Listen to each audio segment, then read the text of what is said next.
आज की इस क्लास के अंतर्गत हम रोलेट एक्ट क्या था, इसको विस्तृत संपूर्ण जानकारी इसकी प्राप्त करेंगे। तो देखिए, सबसे पहले रोलेट एक्ट से संबंधित कुछ महत्वपूर्ण जानकारी जो मैंने लिखी हुई है उसको जानते हैं। देखिए, रोलेट एक्ट का जो असली नाम था वहाँ क्या था, कभी कभी यूपीएससी एग्जाम में भी यहाँ पूछा जाता है।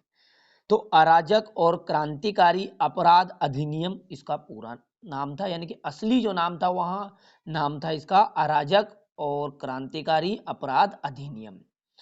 इंग्लिश में इसे कहा जाता है कि the anarchical and revolutionary crimes act, यहां इसका असली नाम था। अब रही बात, इसको रोलेट एक्ट नाम क्यों दिया गया, तो रोलेट एक्ट जो नाम इसको दिया गया है वहां एक अंग्रेज न्यायाधीश यानी ब्रिटिश सरकार ने इसे बनाया था। तो उस समय जो अंग्रेज एक न्यायाधीश थे जिनका नाम था सिडनी रोलेट, ठीक है, तो उनके नाम पर ही इसका नाम दिया गया रोलेट एक्ट, यानी कि रोलेट उनका नाम था, उनके सरनेम के अकॉर्डिंग इसका नाम दिया गया रोलेट एक्ट। ठीक है भैया, चलिए आगे बढ़ते हैं। यहां कानून कब लाया गया था, यानी इसका प्रस्ताव कब पारित किया गया था, तो यहां कानून 19 मार्च 1919 में लाया गया था। बहुत सारी बुक में 18 मार्च भी बताया गया है, तो नो डाउट आप 19 मार्च यहाँ पर लिख सकते हैं, कोई दिक्कत नहीं, 18 भी कभी कभी राइट हो सकता है।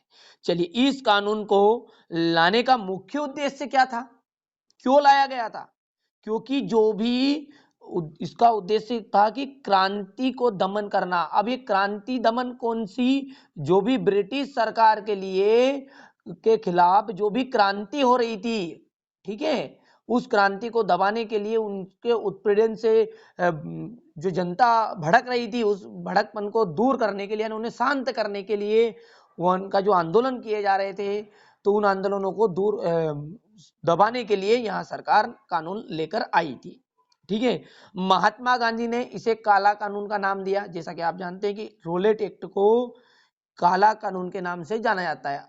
ठीक है, क्यों जाना जाता है, क्योंकि देखिए यहाँ एक बिना दलील, बिना वकील और बिना अपील, दलील, वकील और अपील, इन तीनों चीजों की इसमें बंदिश थी। यानी कि दलील का मतलब है हम कहीं पर भी हमारी दलील नहीं कर सकते। वकील, यदि हम पर कोई मुकदमा चल रहा है तो उसके लिए हमारे पास कोई वकील की सुविधा इसमें नहीं थी। यदि आप केस हार गए तो उससे हम, देखिए, कोई केस हार जाते तो हम क्या जाते, हाई कोर्ट में केस लगा देते, ऊपर उससे ऊपर कोर्ट में जाकर हमारी अपील कर सकते। तो यहाँ पर अपील करने का भी कोई, इस कानून में कोई अनुमति नहीं थी। तो देखिए, ये कुछ बातें थी जो ये रोलेट एक्ट से संबंधित थी। बढ़िया से इनके स्क्रीनशॉट ले लीजिएगा, विस्तृत तरीके से बताने का प्रयास मैं आपको यहाँ पर कर रहा हूं। ठीक है, चलिए, अब यदि 2 नंबर में यहाँ प्रश्न आता है तो आपको सिर्फ इतना सा लिखना है, रोलेट एक्ट क्या था। देखिए, यहां एक ऐसा कानून था जिसके अनुसार किसी भी व्यक्ति को बिना अभियोग चलाए अनिश्चित समय तक जेल में डाला जा सकता था। या फिर आप इसको और सरल लिखेंगे तो ऐसा लिखेगा कि यहां एक ऐसा कानून था जिसके अनुसार सरकार को यहां अधिकार प्राप्त था कि वहां बिना मुकदमा चलाए, ठीक है, अभियोग है ना, बिना मुकदमा चलाए किसी को भी अनिश्चित समय तक जेल में डाल सकती थी। ठीक है, यहां सन 1919 में पारित हुआ था, चाहे तो ऑप्शन लिख दिएगा, 19 मार्च 1919 में लाया गया था, है ना। और रोलेट एक्ट का मुख्य उद्देश्य था जो भी राष्ट्रीय आंदोलन हो रहे हैं उनको कुचलना, जो भी अंग्रेजों के खिलाफ क्रांति हो रही है उनको कुचलना इसका मुख्य उद्देश्य था। अब इसका विरोध किसने किया था, गांधी जी ने इसका व्यापक विरोध किया था। तो आप बस इतना सा लिख दीजिएगा 2 नंबर में। ठीक है भैया, यदि और अच्छे से विस्तृत तरीके से आप लिखना चाहे तो यहां से लिखिएगा।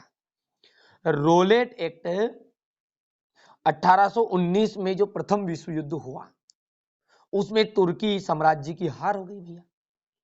तो इस युद्ध में जो भी देश जीते थे उन्होंने तुर्की साम्राज्य को छिन्न भिन्न कर डाला। अब चूंकि इस देश में अधिकतर तुर्की साम्राज्य में मुस्लिम थे, तो इस कारण मुस्लिम जनता भड़क उठी। अब उसका जो असंतोष था वह भारत तक भी आया, तो जनता के प्रति असंतोष फैल गया था। ब्रिटिश शासन ने दमन चक्र का सहारा लिया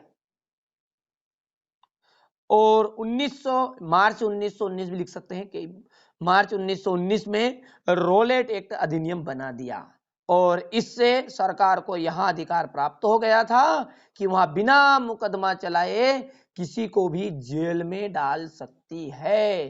तो मैंने संपूर्ण जानकारी इसका की देने के प्रयास आपको किया। अगले वीडियो में हम कवर करेंगे कि भारत में रोलेट एक्ट का विरोध क्यों किया गया था। तो आशा करता हूं मेरे द्वारा दी गई जानकारी से आप संतुष्ट होंगे।